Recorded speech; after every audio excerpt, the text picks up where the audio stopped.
by the end of this talk, at the end of this hour, it will be clear why I've been drawing these circles and how they intersect and why they intersect. I'm going to start with some examples, then do a little bit more of theory, some propositions I want to make about how those circles intersect and why. And then some more examples again. And then, not really some conclusions, but some ways to draw things back together. So before I'm going to explain this, which you already have the chance to look at for a while, as I said, I will start with the examples. Do you know what these companies are? What they do? Pirelli and GM. See? What do they do? Tires and cars. Some people say Pirelli makes calendars. People recognize that, yes. Pirelli does make tires, but it's also a real estate firm. General Motors does make cars, but it's also a financial conglomerate. What this shows us that the way we think about real estate and finance is actually not exactly necessarily how it really is.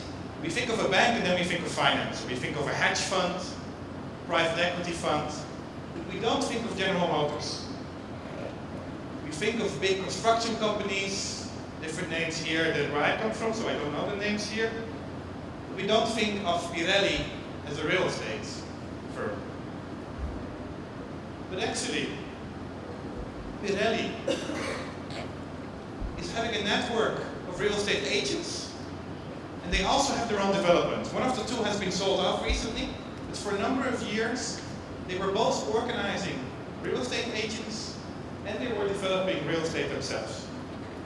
In this building here, I don't know how clearly the picture is, with the pixel still. In the middle here is something, I don't know what it's called, but what they use for big factories, you have these big installations that you use to make things, and they make smoke and everything. And what they build around it is the office building. So they kept the old industrial part almost as an illustration of what the company used to do. Most of the tires are no longer made in Italy. Most of the tires are made somewhere else. But in Italy, what Pirelli does is office buildings, education also. Right next to it here, on the site where they used to make the tires in Milan, is one of the biggest universities in Italy, University of Milan Bicocca. General Motors started already very early with a subsidiary which is pronounced in American English as GMAC, just like McDonald's, but GMAC. And it means General Motors Accountancy Corporation.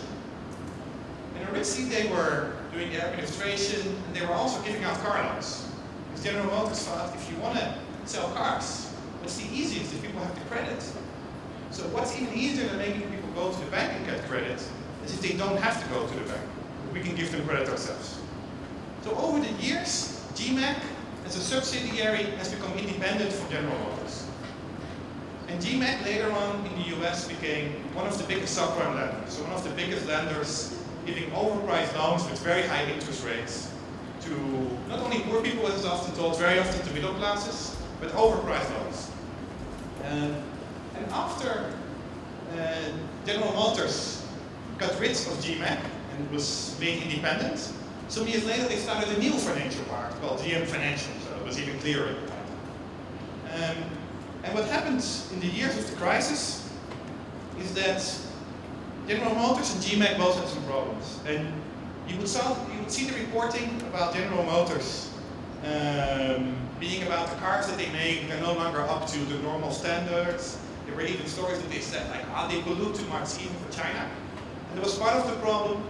But the other part of the problem was that General Motors did a lot of finance, and what happened in 2007, a lot of companies who did finance didn't do so well. So General Motors was also one. And what happened at some points, GMAC got nationalized, General Motors got bailed out. So in effect, the state took a very big role in General Motors. And there was also Ally on there. Ally is the new name of GMAC. It's now called Ally Financial Bank. It It's your ally, it's your friend, it's the person you work with.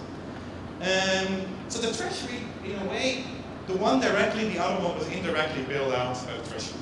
But really, not so many problems. And what also happened, one of the big owners now of stocks of Ally, so the old GMAC bank, is a private equity fund named Cerberus. It's one of the biggest, most powerful private equity funds in the world. It comes from the region around New York, not from the city itself. And they own a part now of Ally. So what was originally part of General Motors. And Cerberus owns part of companies all around the world.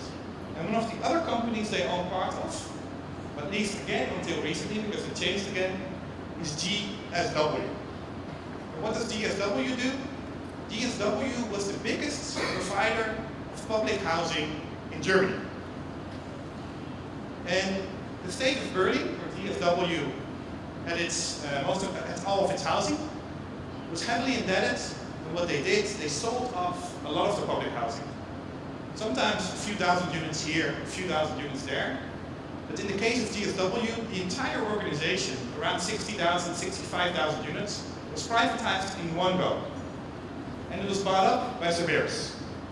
And now in the recent years, Cerberus has been bringing this to the stock market. So now you can buy stocks in GSW, but it was Cerberus, the same company who owns the other parts of Ally Bank, the old GMAC. So we see that all these things about how we think about real estate and finance, they're much more intertwined, much more entangled than how we often think about them. It also shows that if you look at statistics in a sense, like these are the banks, this is the financial industry, this is real estate, this is industry, those statistics we cannot fully trust anymore. Because General Motors will be in statistics under car manufacturer or under industry. It will not be in statistics under financial industry. Pirelli will be in the same category as General Motors, but actually a large part of it should be under real estate. So it becomes very difficult now just to think like this company does this company does something else. And a lot of the big corporations we think about today, and we think like, this company does that, or it does something else, a lot of them actually are heavily involved in finance, sometimes also real estate. So something else this shows also is that the role of the state is omnipresent in what I call the real estate financial markets. The state is everywhere. The state sets up the system, the state bails out, the state regulates, and sometimes regulation means that they do things that protect the customers, protect society, and very often regulation means they do something that the industry wants. So they make it possible for the industry to act in a certain way. And because of that, this is how I draw these circles. We're intertwining these circles, they're connected, and the state is in the middle, because the state is heavily involved in finance, the state is heavily involved in housing and real estate, and of course finance and real estate themselves overlap. And traditionally, finance is, if you see who studies it, it's economics. A lot of economists, if I tell people that I work on finance, among other things, they think I'm an economist. And I tell them, like, most economists, they look at the model of the financial market, but there's only a few of them that actually look at how financial markets really work. And it's good that some of them do, but most of them, unfortunately, do not. So I'm ignoring most of mainstream economics. But on the other hand, there's also political economy, somewhere between economics on the one hand, and on the other hand, political science, sociology, geography, interdisciplinary fields that studies, actually only relatively recently, they started to study finance. And they study finance mostly at the national level and at the global level. On the other hand, you have, of course, people who study real estate and who study housing. And again, for real estate, there's some economists who do this. And to me, a lot of the economics work on real estate is very much like a cheerleader of the market. It's very often not a very critical perspective. It's like, yeah, let's go, let's build more. If we grow more, bigger growth figures, more building, everything will go great. But then there's critical real estate studies.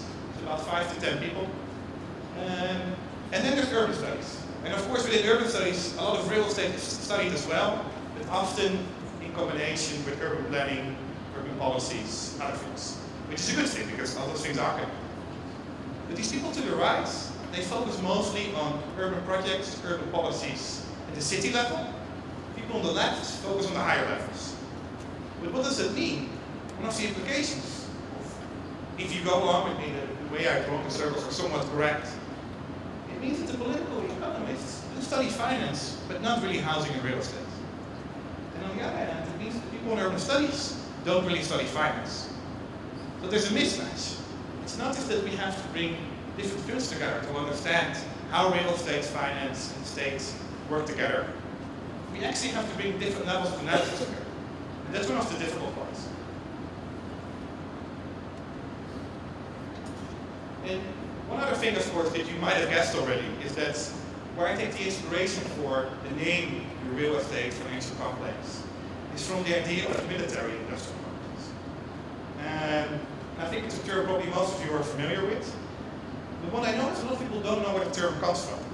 The term was coined in 1961 in the farewell address of Dwight Eisenhower. He was stepping down as president in the US, and he was warning the people of his country about what he calls the military-industrial complex, about the way in which the relations between the armed forces, the industry sector, legislators were developing in a way that they were too close to each other, which was threatening the development of society more widely speaking. And he was talking about political contributions, extensive lobbying, and a very beneficial regulation of the sector. And that's an important one. The regulation to benefit the sector rather than to contain the sector, to limit it. So in a way, I see the real estate financial complex in a similar way, about how these sectors are working together, how they are intertwined with the state, and also the lobbying out of things like that. One other thing, of course, that's important of why it's important to study them together, it's not much easier to explain than some years ago, and it's because of the crisis. As a result of the crisis, it's now much easier to think of real estate and finance as being connected, and as something where we just shouldn't say like, oh, growth is great. Let the sectors grow, let them innovate, but actually we think of them more critically now, at least more people think of them critically now, I think, than 10 years ago. So, my conceptualization of the real estate financial complex is organized around 7 propositions. And I prepared them in pairs of 2, and of course in the end I have only 1 because I have an odd number, so I counted them all in pairs of 2.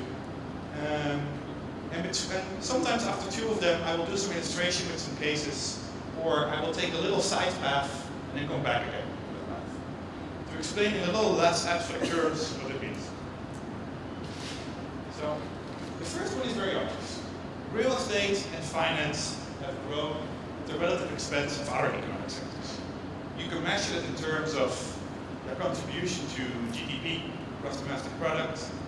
You can measure them in how many jobs they create, how much profits they create. There's all kinds of ways you can measure. So it's very quantitative. And you can do that for different countries. Sometimes you can do it at the subnational level even. And I'm not saying this is true everywhere, it's a proposition. We know that for many countries this is true. I'm not saying it's true everywhere. So it's something that you can research and see how it works. And it's relatively straightforward. Not really though. Because as you remember from earlier, a lot of these companies actually are registered in the wrong category. So in the end it's not as straightforward as it sounds. But the easy version is relatively straightforward. But then we get to the second one, which is not a quantitative but a qualitative. It says that real estate and finance are increasingly interdependent. So it's not just the one is growing and the other one is growing and that happens to happen together. No, the two are actually being more and more related than they were in the past. And you can think of here of a literature about financialization. There is David Harvey's idea of capital switching that can be useful here as an inspiration. And something else, I'm trying to look at my notes where it is. Yes.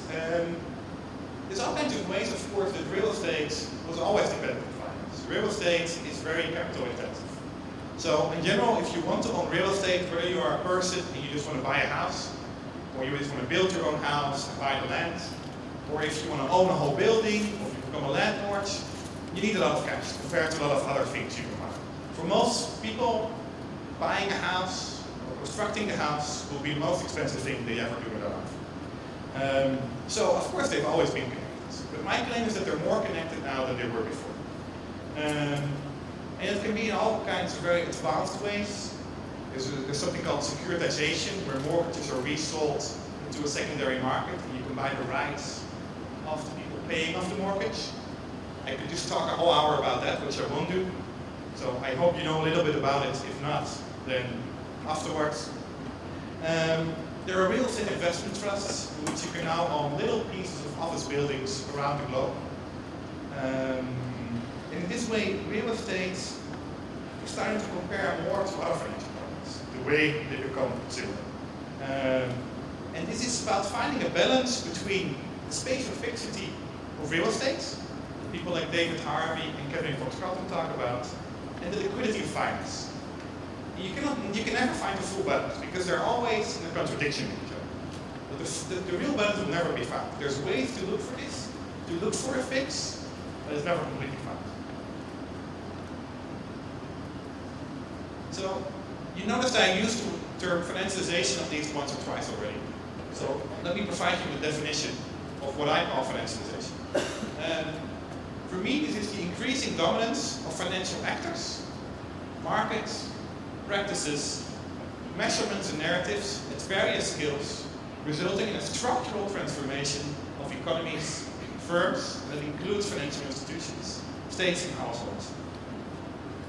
So it's a very wide-ranging definition. Some people talk about financialization in much more narrow terms. They might talk about financial markets, or they might talk about narratives, but they won't necessarily talk about them all together. The reason that I named them together is that I think that the spread of these financial narratives is actually connected to the spread of the financial market. It's not a revolutionary thing to say, but very often they're researched quite separately. So some people might focus on financial markets expanding, someone else focuses on the financial discourses that people use in their daily lives, someone else looks at how industrial companies are being organized and reorganized and become more like financial companies. And then some people say, like, but we have terms already for all these processes. We don't need a new term like financialization. They might be right. But the reason that I like to have this relatively new term to use it is that it actually shows these different processes at the public level, new public management, at other levels it has to do with accountancy standards that you use, the dominance of stock markets, the way people sort of economize their own households, all these things, there's a whole range of terms for them. But by using one term, you actually show these are not separate processes. All these processes are connected. So, two more propositions and then a few examples. So far, I've talked as if there's no different countries, and countries work more or less in the same way, which is of course not true. So of course, countries follow very different pathways. Countries have different histories, different structures, different politics, different economic standards, and I can go on for a few more minutes about all the differences. And of course, these differences are not erased from this process. It doesn't mean that all of a sudden real estate grows in the same way in one country as in the other country. But what I do think is that there is a tendency in many of these countries to develop in a certain direction. It doesn't mean that a country where, let's say, the financial sector was originally only 5% of the economy, this kind of cartel can go up to 25%. But if it goes from 5 to 10, and then in other countries it goes from 10 to 15, the differences between these two countries remain. They become not more similar necessarily, but they both move in the direction of the financial sector becoming more dominant. And it doesn't mean that any of the differences are necessarily erased. The institutions, it just means that the institutions work in a way with these processes. They might also work against it, but I think there's actually fewer real-world examples. Because then my argument is that states have actually enabled and furthered the growth of real estate finance in their interdependence. There is a lot of arguments you might hear about neoliberalism, and then how neoliberalism changes markets, how it changes states, how the states are involved in changing the markets. And a lot of that stuff is very good. But one of the problems, I think, is how deregulation is being equated being seen as the same as neoliberalism. And I think it's important to understand what deregulation really means and how it is related to neoliberalism. So deregulation, the D part, the prefix of the word, indicates negation, reversal. It suggests that deregulation, that it implies less regulation. That it implies the taking away of existing regulation. There was regulation, now there's less regulation. To put it very simple. And we see the way this is being used in mainstream economics, but we also see it in political economy. In both ways, this is used as what deregulation means. One of it might be favoring it and saying we need more deregulation, we need fewer rules, we need freer markets. While some of the other ones might actually say this is not a good thing. Or this is a good thing for this, but not for that. Some of it is a little more complicated. So it's often seen as related to privatization, to commodification, recommodification, also to financialization. So deregulation is very often operationalized as neoliberalism in action. If people give examples about why something is neoliberal, very often they come up with examples about deregulation. So it is seen as evidence of neoliberalism. And I doubt that that's proper evidence. And my argument is that it fails to break out of the conceptualization that frames markets as being constrained by government intervention. Because if you say, if we deregulate a market, if there's less regulation, the market is freer, it still assumes that regulation is there to restrict the market. But actually, a lot of the regulation is not to restrict markets, it's to enable markets. And of course, the two things happen at the same time, which makes it harder to understand what's really going on. But if you start with the classics like Karol Polanyi, there's many other people who have argued similar things, markets are created and maintained by the state. The state is not there to frustrate the market. It might do a little bit of that too. But the more structural part of the government intervention, of the state intervention, is the regulation of the market for the market. And I have two quotes here, and maybe the English speakers can just read it, and then the translators have 30 seconds to translate.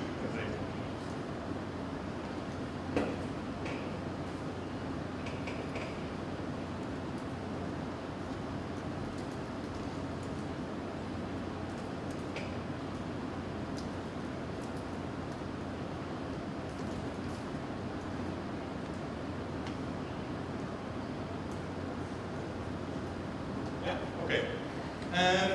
So for me, this very much illustrates what I'm trying to say, but it's been said in nicer words by very smart people.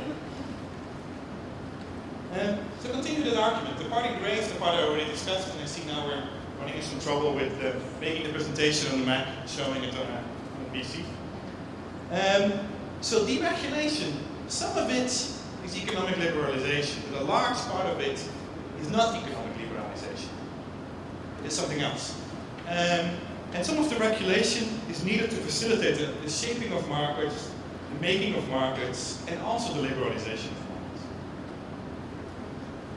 So, I don't use the word deregulation anymore. For a while I started to use the word re-regulation, because I thought re-regulation shows actually that if you want to give more power to the markets, if you want to facilitate the markets, you need to have new regulation. And although that's true, the term is quite confusing, re-regulation, because it suggests that you took away regulation and you come with new regulation. But that's very often not the case. Very often, some regulation is taken away and a lot more new regulation is introduced. If you look at many of the sectors of the economy that people talk about deregulation, if you actually look at how much regulation there is, it's typically more than before people talked about deregulation. And so that's why I use the term regulated deregulation, which shows that it's a combination of those things. It shows again that there's a tension between the two parts of the regulation. Some of the regulation to free markets, some of the deregulation to free markets. So it negates the contradiction, the dichotomy between, on the one hand, liberalization, on the other hand, state control. And this has also been discussed in some of the sociology of law, some political scientists, some people in law studies, and they talk about Euridification. So more and more rules there, rather than less to make the market. And regulated deregulation facilitates one set of market actors at the expense of others. And it is necessary to have the regulator to invent a market where one did not exist before. So I mentioned here in the bottom, for the people in the front who can probably read it, I have a piece where I just conceptualized this idea. And I used 3 examples that I took from the literature, not from my own work. And one of them is the privatization of public transports in 3 different European countries. And it shows to make the privatization possible, to make the markets possible, you had to create a new regulation. Another example is about energy companies in New York State. And again, to make it possible to create a market, new regulation was invented to free up a market because it didn't exist before. And the last example that I use both the literature from the UK and the US, is about the creation of markets to resell mortgages, the securitization I talked about, mortgage-backed securities. To make it possible to resell these mortgages, you don't need to take away regulation, you have to come up with new regulation. This was a little detour from especially statement number 4.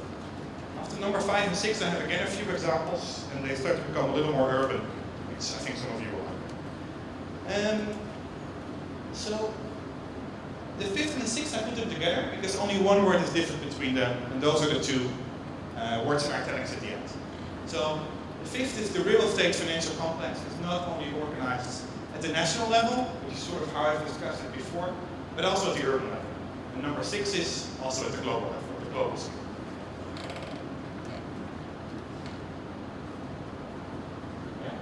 I think some of you might know the concept of the growth machine, a concept coined by Harvey Mullins. And when I interviewed him 10 years ago, 11 years ago, he gave a very nice quote, and he said, by tracing how land gets developed and how buildings get produced, you will have the key to understanding the social structure of the society and the basis of power at the local level. Of course, what I'm trying to do is to connect this local level to another level. But at this urban level, you can think about connections to place entrepreneurs, city promotion campaigns, local boosterism, but also things like gentrification, mecca projects. All these things are in a way connected. And there's other literature here to build on. Raquel mentioned my book, Subprime Cities. It also tries to do some of these connections between the urban and the global and finance and real estate. There's 2 other books that I think are very interesting. One is more written from an architectural perspective. It's called Form Follows Finance. And it basically argues why skyscrapers in New York look the way they do. And when they become taller and how that is organized. There's also a nice graph that I tried to find and still put in the presentation, but I couldn't find it, which shows the height of the biggest skyscraper built in a certain year, and it compares it to the stock market index. And it shows that they're very much correlated. When the stock market goes up, the skyscrapers tend to get higher. I don't know if it's still true, but it was true for a long, long time. Towers of Capital is another nice book from a more heterodox economist who tries to explain the building of offices in global cities, trying to connect real estate economics with the global cities literature from people like Saskia Sassen. Then another part here to tell. This is a little bit also connected to the more global level, but again, the global and urban work very well together. That's why I present them almost as one statement. And there is an international and global dimension to the real estate financial complex. And although there is a lot of literature on the globalization of finance, relatively little is known about the globalization of real estate or the global dimensions of their interaction. Until recently, studies of mortgage-backed securities tended to be technical, although this literature has recently become more contextualized by papers stressing the history, the politics, the geography of this kind of process. And then one other thing is also interesting. I used to say this in German and French, but today I added Portuguese to it. Is that actually in these languages, the words for real estate already indicate very much the spatial fixity. If you look at them. It already says it's something that doesn't move. So it's spatially fixed already in the work itself. You don't need spatial fixity as a concept in German, French, or Portuguese, because it's implied in the word real estate. In English, it is in a way indirectly as well. But then you see also the tension with liquidity. So we at this level, you can start to ask questions like, how are the global and the urban connected to the real estate financial companies? Why and how is that the hyper-mobile capital of private equity and hedge funds has become interested in buying subsidized housing? And I gave an example from Berlin. This also happens in New York. It happens in other places. So it's not the connection people tend to think of when you think of these private equity funds and hedge funds and how they want to make money fast. You don't think of them as buying subsidized housing. Yet they do. Or another one, how have the powerhouses of the military-industrial complex, and I already mentioned the Italian company Pirelli in the beginning. Another example would be the American research and lobby group, the RAND Institute. This was the most organized lobby group for the military sector in the US. This has become an institute that started writing about urban politics.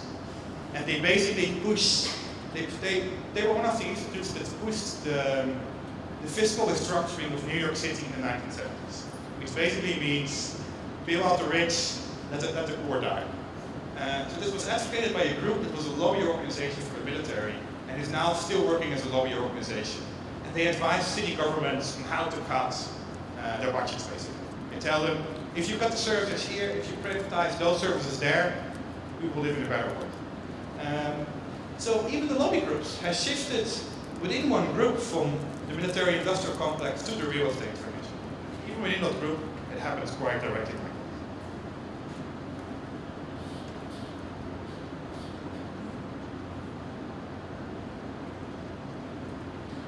As I said, I was going to do a few examples just to illustrate what happens when finance penetrates the urban.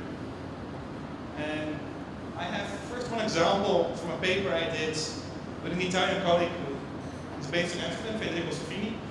It's a paper that's just been published, and next we'll have a Brazilian example. So I might be stepping a little bit out of line there. You will know these things better, but it might be good to get an example that you are familiar with. So what this tries to show is that in one site to the north of Milan, in the periphery, not a very attractive location, old industrial site, but very good for infrastructure. Highways are crossing nearby, a major railroad is coming by. Now this site, how the redevelopment of it is being financialized.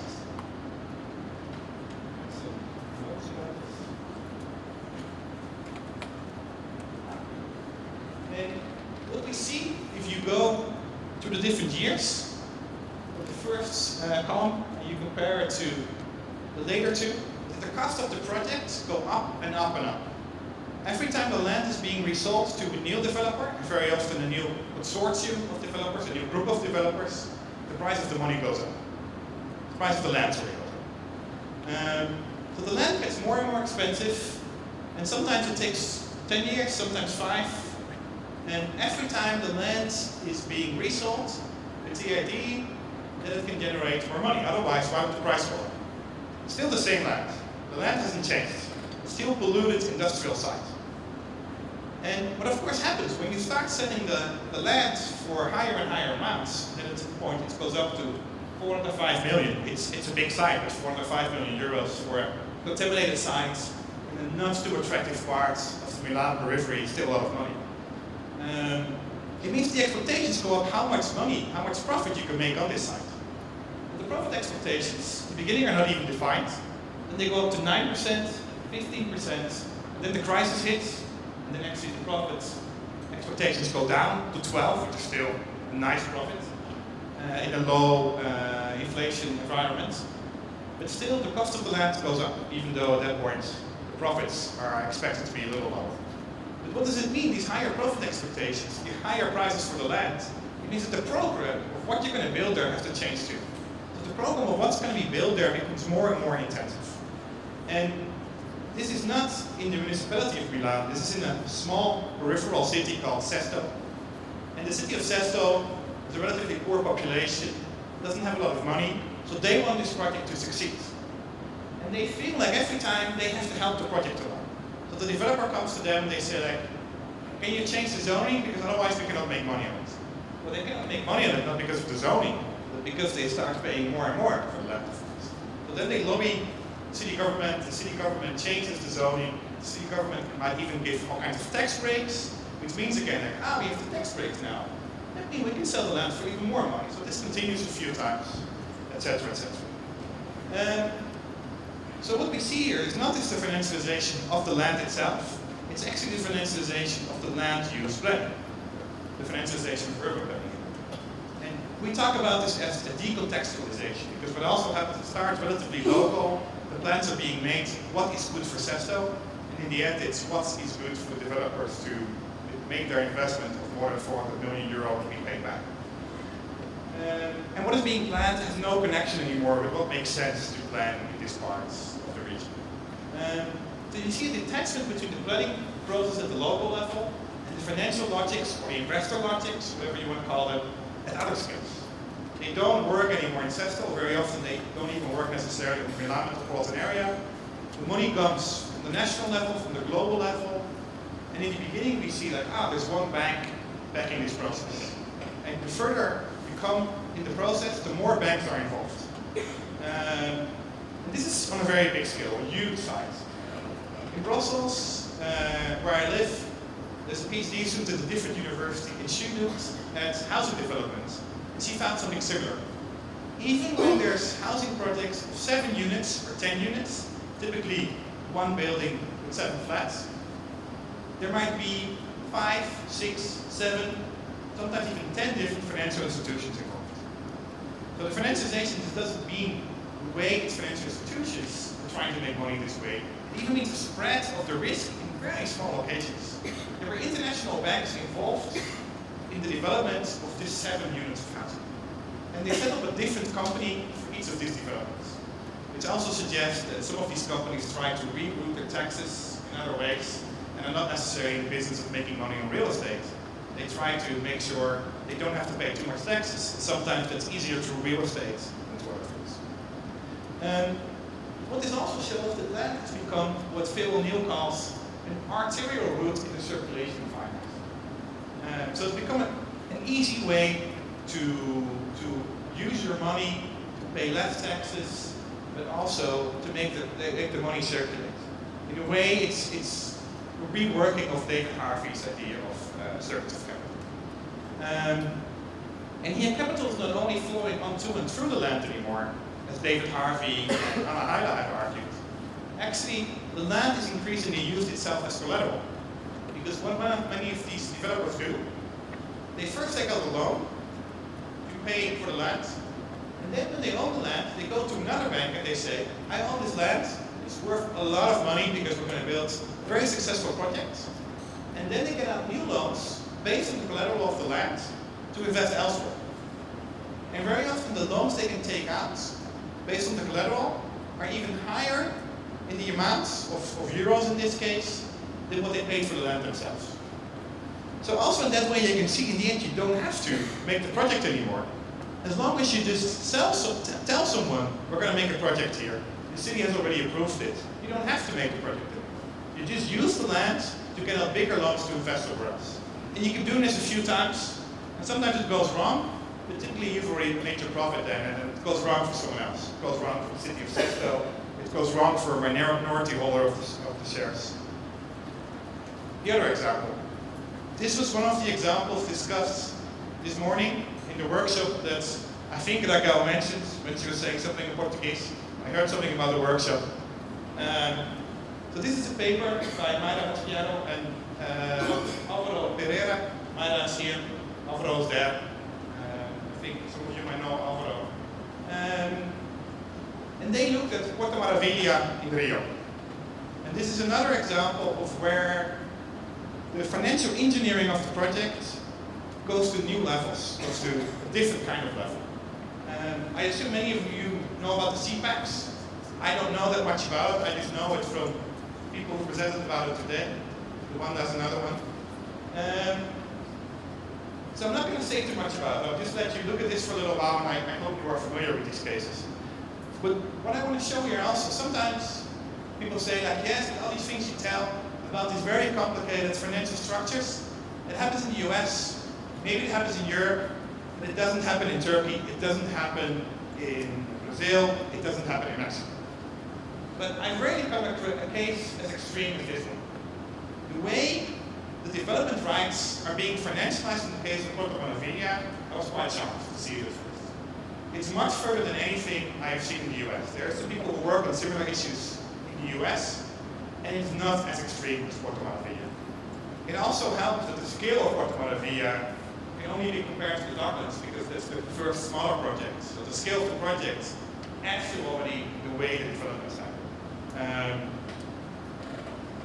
And then if you look at how the money is flowing around between the different units, who owns the CPACs, who sells them, who owns the land, who sells them, who invests in it, who has the development rights, in the end you see a lot of state organizations come back. At the city level and at the federal level, they come back.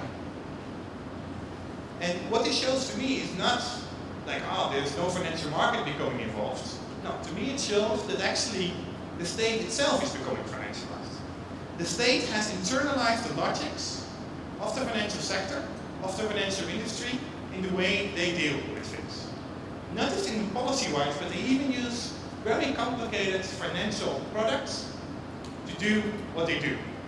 To transfer the land between one quasi-governmental federal institution to another governmental institution at the city level, and back again to another federal level. And in many ways you can have private actors involved, and there are a few private actors involved.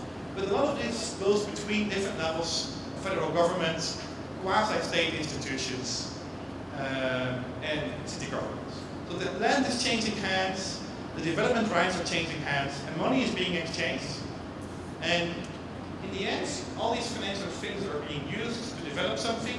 And the argument is like, if we deal with the CPACs, the government is not going to cost us anything. But then if you look who's involved, it's government everywhere. So it's going to cost the government something. And I used some of the bullet points here of Alvaro and Mayra, but I put the title on it here. I changed the title of their paper. Not of their paper, not of their slides.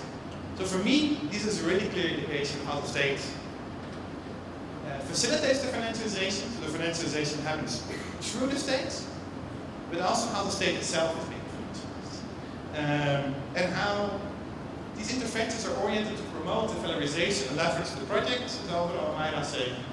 They neglect social claims and evictions take place. The social is not so important anymore, even though this is still done by the government. It's not purely the financial sector that says, we are here to make profits, we don't care about people. It's basically state institutions that do it. So the public land is being used to ensure investors' profitability, just like in Milan. The way the financial instruments are being designed is completely different in Milan than in Rio. But what happens in fact is very similar if you look at the bigger scale of things. Then we get to the seventh and the last of the propositions, and that is in a way the least developed one. It's the least developed one because we're only doing the research now. We started just over 2.5 years ago, just over a few years ago.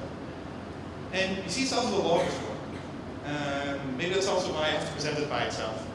But it's the argument that the restructuring of states, real estate and finance has resulted in what Jacob Hacker calls a great risk shift, in which households are increasingly dependent on financial and real estate markets for their long-term security.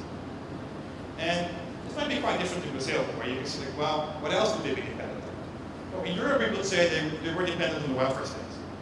And the welfare state is being, I don't want to say it's completely taken away. The welfare state is being restructured in a way in which people still rely on all kinds of institutions of the state, but they're being mixed with market institutions. Governmental institutions setting the boundaries in which these market institutions work. And sometimes it leads to regulation that actually leads to a decent way of providing services, but very often, of course, it means that education, healthcare, and things like that become more expensive. Or you can think of subsidized housing. That's another one, of course, that's for people in our field would be an important one. So in this proposition, of course, there's a whole literature that you can relate to. There is a literature on the shift from a Fordist society to a financialized or a portfolio society. That's how Daryl Davis talks about it. There's a literature on the financialization of daily life. Randy Martin is an important name there. But in housing studies, you have a lot of literature on asset-based or property-based welfare, about how people use their home to secure their future welfare. Sometimes also how they use their homes to take out loans to pay for other things. Education, for instance, healthcare, so the other parts that are being changed through here. I didn't say much about where we researched this. I gave you a few examples, but there's a whole team working on this. One of them isn't mentioned here because he doesn't have a specific case. Rodrigo, he's sitting right behind Teragel, and he's better with numbers than I am, and he's a political economist by training. So some of the macro developments that I try to understand, he already understands. And the other people here, one postdoc, the other ones are PhD students, and some of them are here on the second row. They all look at two countries. And they look at these two countries, and there's the comparison already in there, so they have to see whatever country they study. So the person who studies Germany and France, by looking at France, you will also start to see Germany in a different way. So that's true for the different people here as well. And what they all do, they look at how the real estate financial complex is organized at the national level, or two national levels, and then they look at one urban case study. So for Mayra, the urban case study for Brazil is Porto Maravilha in Rio. For many of the other people, the urban case study still has to be chosen, still has to be selected, but this is one of the ones that we already know. And then we work with some other people who were not officially in our research group, and they study Spain, Argentina, and Ireland. Some of them have come as guests also for a while. So in the end, we think we will have 10, 12, 15 countries maybe that we can say something about. Since we're based in Europe, there's an overrepresentation of European countries. Of course, also the way you get the funding depends a little bit about where you do research. But we were quite eager to get also several non-European countries. So even though Spain is outside the cases that the people study in depth, actually Spain is one of the easiest countries to illustrate how the real estate financial complex works.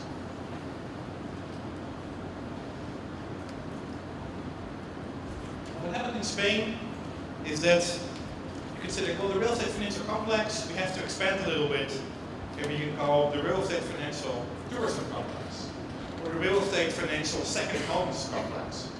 And I don't know how people here know about the second homes in Spain, but in Europe the idea is the Northern Europeans, people from Britain, from the Netherlands, from Germany, they own a second home in Spain if they have.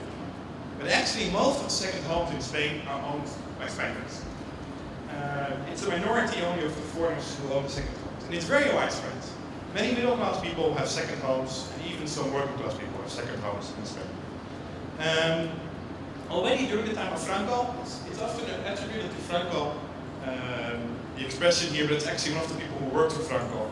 And he said, we have to change Spain from a country of proletarians into a country of property owners. It sounds much nicer in Spanish than it sounds in English. Sometimes other languages are better to express things. So this boom that happened in Spain, the housing boom, the real estate boom, was worked together with the finance boom. The finance boom made it possible. Because how are you going to develop all those houses that they developed in Spain? Well, the only way to do it was actually to have the finance to back this up.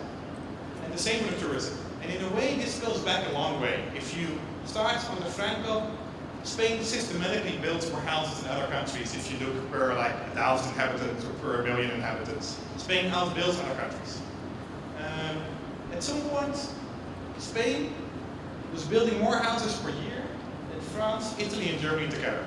And France, Italy, and Germany all by themselves already as individual countries have a bigger population than Spain. And the population of Spain was growing a little bit, but not 4 times as much as in France, Italy, or Germany. And there's many different statistics, but at some point people said that the whole real estate tourism complex in Spain was 43% of GDP. There's statistics that put it significantly lower, which also shows again how difficult it is to use these statistics. It's So you cannot compare 43% and say like, oh, but in France they were 22%. It's probably a completely different way of measuring. But still it's an indication of how big this sector was. And it was very much a growth machine active at the local and at the regional level. There was a land policy that facilitated the building. A lot of land at some point was basically, they would say deregulated, but actually new regulation was used again to make it possible for a lot of land to be urbanized, to allow houses to be built there. So new regulation was used to do that. And then you have in Spain the local savings banks known as the cajas. But who runs the cajas? Who is in the board of these savings banks? It's typically a combination of the political elites and the real estate industry. So just figure out, like, there's this town, it has 20,000 inhabitants, it's an hour driving from Madrid, and in the board of the local savings bank, the local caja, there's the mayor of the town, there is the head of urban development of the town, there's one local real estate developer on the caja's board, and there's one regional real estate developer. And then they have to say, what are our policies going to be for the next couple of years? And basically they say, grow, grow, grow. They came from a much lower level, but the expansion of the mortgage market, I haven't seen anything similar to what happened in Spain. But of course, at some point it went wrong. I was already suggesting that. At some point people don't want to buy the houses anymore. At some point it turned out that there's too many houses, the developers don't pay off their loans. Too many people who couldn't really pay off their mortgage loans are not paying it off anymore. Now these things start to add up. And I think most of us know the story better from the US, but what happened in Spain is somewhat similar. Plus, in Spain there's much more overbuilding than anywhere else. So you see unemployment go up, I already mentioned. But you also see protest movements. I haven't said much about like sort of civil society kicking back against the real estate financial complex. Well, in Spain, you see something like that. In the Netherlands, the May 15th movement. But they also you see like the whole development now about people kicking back against the real estate financial complex. Although it's not argued, of course. This feeds into the euro crisis, but of course the other thing that we in this room are, it meant that in the end we're still there with all the sprawl. Spain is one of the most sprawled countries in the Western world, most sprawled in all of Europe, on a scale that you don't see anywhere else. The overbuilding is also not just like, oh, they built like 10% more than other countries. No, 4 or 5 times as much for the same population. So we see ghost estates, ghost cities. If you drive in a circle an hour around Madrid, you will see like a whole series of ghost cities. Poor infrastructure very often, not necessarily. And yeah, some of these units are empty. Of course, if they are built on the coastline, at some point people will buy them up. If the prices drop enough and they're on the coast in Spain, you can still sell them. The story for Ireland is kind of similar. There's less tourism involved and there's more finance involved. But just imagine, Ireland is the other country that after Spain overbuilt the most. But what's going to happen in Ireland when the prices drop? Are people going to move to the countryside of Ireland 1 hour from Dublin to buy a home? Are you going to say like, I'm a middle class British person, I want a holiday home. I'm going to get one in the middle of nowhere around Dublin, or for the same price, I get one on the coast in Spain. So in Spain you see actually some of these regions, at least the housing market is recovering in a way, because people become interested again. Because in the end, it's still a very attractive location to be there. This is not true if you're an hour or an hour and a half from Madrid. It's a very different story. We basically get to the conclusion of the talk, and I put some links up here where you can find more information. The first one is the website of the research group, and you can find there a short version of the different propositions. So there's 1 or 2 paragraphs for each proposition there explaining the 7 propositions. So if it went too fast, if the translators could not keep up with me, then I apologize to them and to you. But then you can read it there again.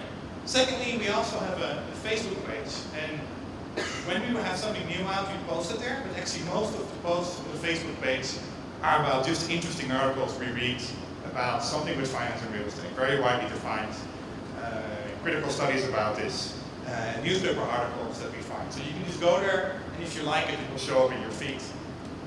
And thirdly, is my academia.edu page, and several of the things I've mentioned about regulated deregulation, the paper about Milan, you can find there. You don't have to like log into some journal website. But I hope now it's clear why I put these circles the way I put them, why real estate and finance are intertwined in a way that we didn't know.